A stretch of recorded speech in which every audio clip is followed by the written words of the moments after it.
বরগুনা সদর উপজেলার গৌরীচন্না ইউনিয়নের মনসাতলী গ্রাম। এ গ্রামে ডেঙ্গুতে আক্রান্ত হয়নি এমন বাসিন্দা খুঁজে পাওয়া দুষ্কর। নাজুক ড্রেনেজ ব্যবস্থার কারণে বছর জুড়ে জমে থাকে পানি, আর সেই পানিতে বংশবিস্তার করছে এডিস মশা। এর ফলশ্রুতিতে জেলার মধ্যে সবথেকে বেশি ডেঙ্গুতে আক্রান্ত এ এলাকার বাসিন্দারা।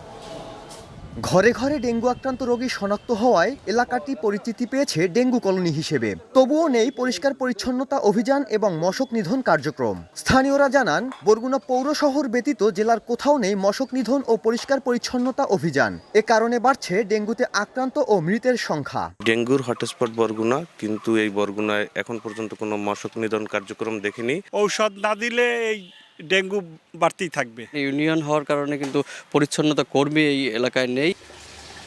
চিকিৎসকরা জানান, জেলার ডেঙ্গু পরিস্থিতি উন্নতির জন্য সামাজিক প্রতিরোধ গড়ে তুলতে হবে। ডেঙ্গু পরিস্থিতি নিয়ন্ত্রণে না আসার পেছনে জলবায়ু পরিবর্তনের প্রভাবকে দায়ী করছেন সিভিল সার্জন।